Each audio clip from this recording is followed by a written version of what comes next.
So trimmers ఉన్న వాళ్ళకి ఎప్పుడు ట్రీట్మెంట్ వాడాలి? ఎలాంటి టెస్టులు చేయించుకోవాలి? ఎలాంటి పద్ధతులు వాడాలి? అంటే చేతులు వణకడం ఉన్నవాళ్ళు ఎలాంటి పద్ధతులు పాటించాలి?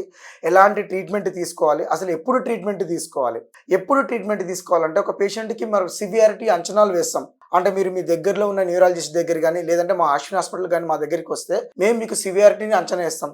సివియారిటీ ఎలా అంచనా ఏస్తామంటే డైలీ యాక్టివిటీ ఎలా ఇంటర్ఫియర్ అవుతుంది? అంటే మీరు ఒకవేళ రాసే పద్ధతిలో ఏమైనా తేడాలు ఉన్నాయా? అన్నం కలిపేటప్పుడు ఏమైనా ఇబ్బంది ఉందా? మీరు చేస్తున్న పనులు గాని, కత్తిరించడంలో గాని, రాయడంలో గాని, నీళ్లు తాగేటప్పుడు చేతిలోనికి నీళ్లేమైనా మీద పడుతున్నాయా? సో, ఇలా మీ డైలీ యాక్టివిటీ ఎంత ఇంపైర్ అవుతుంది అనే దాన్ని బట్టి మీకు ట్రీట్మెంట్ స్టార్ట్ చేయాలా వద్దా? స్టార్ట్ చేస్తే మీకు ఎలా రెస్పాన్స్ అవుతుంది? అండ్ ఎంత డోస్ పెంచుకోవాలనేది డిసైడ్ చేస్తాం. అలాగే ఏం టెస్టులు చేయించుకోవాలి? సో, జబ్బు కండిషన్‌ని బట్టి మనం టెస్టులు చేపిచ్చేస్తాం.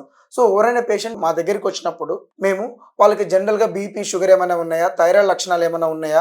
అది ఫిజియోలాజికల్ ట్రిమ్మర్‌లో అనిపిస్తుందా? లేకపోతే ఎసెన్షియల్ ట్రిమ్మర్‌లో అనిపిస్తుందా? లేదంటే పార్కిన్సోనిజం ట్రిమ్మర్‌లో ఉందా? అనేది తెలుసుకొని దానికి తగ్గట్టుగా కొంచెం బ్లడ్ టెస్టులు చేయించడము లేదా ఎంఆర్ఐ స్కాన్ చేయించడం జరుగుతుంది. వీటి ద్వారా జబ్బు నిర్ధారించి ఎలాంటి ట్రీట్మెంట్ ఇవ్వాలనేది డిసైడ్ చేస్తాం. అలాగే ఎలాంటి పద్ధతులు పాటించాలి? ఫస్ట్ ఫిజికల్ ఎక్సర్సైజ్ ఉండాలండి, ఫిట్‌నెస్ ఉండాలి.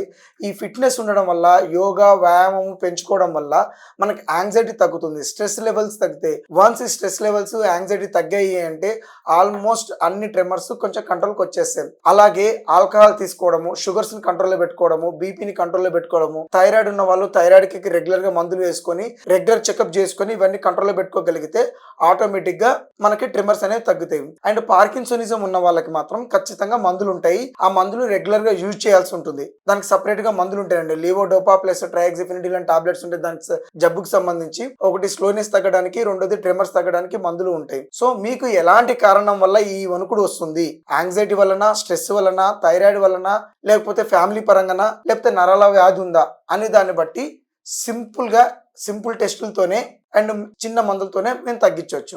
Thank you.